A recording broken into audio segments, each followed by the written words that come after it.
మాట తప్పం మడమ తిప్పం ఈ డైలాగ్ ను జగన్ రెడ్డి నోట కొన్ని వందల సార్లు వినే ఉంటాం. దీని అర్థం ఒకసారి ఓకే అంటే దానికి కట్టుబడి ఉండటం అన్నమాట. మరి అమరావతిపై పులివెందుల ఎమ్మెల్యే ఇన్ని యూ టర్న్లు, జే టర్న్లు, ఎస్ టర్న్లు ఎందుకు తీసుకుంటున్నారు? అమరావతిలో అద్దాల పేరిట వేల కోట్ల ఖర్చు అంటూ అబద్దాల కోరు మాటలు ఎందుకు? దేశంలో ఏ రాష్ట్ర రాజధానికి పార్లమెంట్ ఆమోదం లభించలేదు.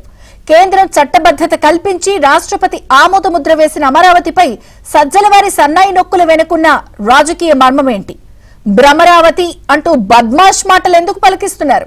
నేర ప్రవృత్తున్న వ్యక్తులు పాలిటిక్స్ కు పనికిరారు అన్న సీఎం చంద్రబాబు కామెంట్స్ కరెక్టేనా? తండ్రి తనయుల కృషితో గూగుల్, రిలయన్స్ కంపెనీల ఏర్పాటుకు ఏపీకి గేమ్ చేంజర్ అయితే వైసీపీకి పుట్టగతులుండవనే భయంతోనే జగన్ రెడ్డి పలికించిన కాకి పలుకులు అసలు రహస్యమా?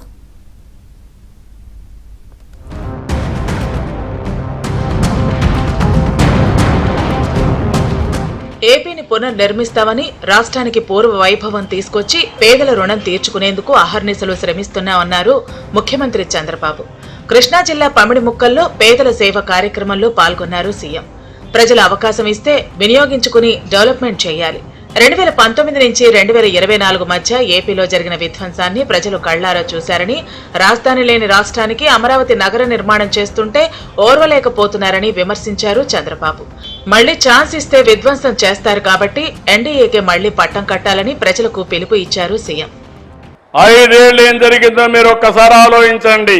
తొలి రోజు కలెక్టర్స్ కాన్ఫరెన్స్ పెట్టి ప్రజా వేదిక కడితే అక్కడనే అధికార యంత్రాంగానికి చెప్పి ప్రొక్లైన్స్ పెట్టి ఆ వేదికను కూల్చేశాడు. అంటే ఆ వేదిక కట్టడానికి 2 ఏళ్లు 1 సంవత్సరం పడుతుంది, కూల్చడానికి గంటే. అమరావతి ప్రజా రాజధాని. అలాంటి అమరావతిని ఎడారని, శ్మశానమని మొత్తం నాశనం చేసే పరిస్థితికి వచ్చారు. ఇవి చూసినప్పుడు నాకు చాలా బాధేస్తుంది. ఒక వ్యక్తి నిర్మాణం చేయగలుగుతాం, అదే ఎన్డీఏ ఈరోజు నిర్మాణం చేస్తున్నాం. అదే ఒక వ్యక్తి విధ్వంసం చేయగలుగుతాడు. ఆ విధ్వంసం మళ్ళీ రాబోయే రోజుల్లో కరెక్ట్ చేయాలంటే కొన్ని సమస్యలు ఉంటాయి. కొన్ని మనం ఎప్పటికీ శాశ్వతంగా కూడా రెక్టిఫై చేయలేం. అమరావతి నిర్మాణాలపై వైసీపీ చేస్తున్న దుష్ప్రచారాన్ని ధీటుగా ఎదుర్కోవాలని సహచర మంత్రులకు కేబినెట్ భేటీలో సీఎం చంద్రబాబు చెప్పినా 24 గంటల్లోనే రాజధాని నగరంపై మళ్లీ విషం చిమ్మారు వైసీపీ నేత సకల శాఖల మాజీ మంత్రి సజ్జల. అమరావతిలో చిన్న పనులకు 100 కోట్లు ఖర్చు చేస్తున్నారని, సొంత సంపద సృష్టి కోసమే పనులు చేస్తున్నారంటూ నోటికొచ్చిన మాటలు మాట్లాడారు. అసెంబ్లీ, సచివాలయం భవనాల అద్దాల కోసం 1000 కోట్లు ఖర్చు చేస్తున్నారని నిరాధార ఆరోపణలు గుప్పించారు రామకృష్ణారెడ్డి. మొన్నటిదాకా అమరావతికి వ్యతిరేకం కాదంటూనే మావిగన్ పాట పాడిన జమోరే, ఓ మీకు వైసీపీ అధినేత కోడ్ భాష తెలియదు కదా, జమోరే అంటే జగన్మోహన్ రెడ్డి. సజ్జలతో కొత్తగా పాత క్యాప్షన్ భ్రమరావతి అనిపిస్తూ మళ్లీ రెచ్చగొట్టే కామెంట్స్ చేయించారు. అమరావతిలో సెక్రటేరియట్ బిల్డింగుల కోసం, కట్టబోయే సెక్రటేరియట్ బిల్డింగులు అద్దాల కోసం 2540 కోట్లతో కాంట్రాక్టు. కేవలం అద్దాలు. కృష్ణానది ఎట్లా ప్రవహిస్తుంటదో చంద్రబాబు నాయుడు గారి భ్రమరావతి, ఆయన అమరావతి, దానికి అవసరమైన వారి ప్రజల సొమ్ము నిధులు పారుతూనే ఉంటాయి. పారుతూనే ఉండాలని ఆయన ఈ ప్లాన్ చేసినట్టున్నారు. ప్రజలకు సంబంధించినవి కానీ, ప్రజలకు పనికొచ్చేవి కానీ చంద్రబాబు గారి కేబినెట్ ఎప్పుడు జరిగినా దానికి సంబంధించిన నిర్ణయాలు ఉండవు.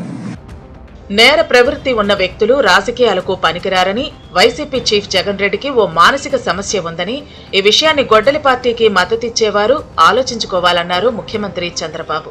తాను అధికారంలోకి వచ్చి కష్టపడి అభివృద్ధి చేస్తే జగన్ వచ్చి వినాశనం చేస్తారని, వైకుంఠపాళి వద్దు, ఎన్డీఏ ముద్దు అనుకుంటేనే ఏపీ భవిష్యత్తు బాగుంటుందని, సుపరిపాలన ఇచ్చే బాధ్యత తనదని చెప్పుకొచ్చారు చంద్రబాబు. అవతలున్న పార్టీ, ఆ పార్టీని ఏమనాలో నాకు తెలియదు.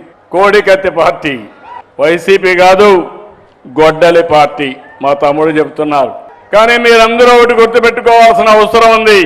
నేరాలు చేసే ప్రవృత్తి ఉండే వ్యక్తులు రాజకీయాలకు పనికి రారు. అతనికి ఒక మానసిక సమస్య ఉంది. ఆ సమస్య అందరినీ మోసం చేయడం, అవకాశం ఇస్తే అందరినీ నాశనం చేయడం.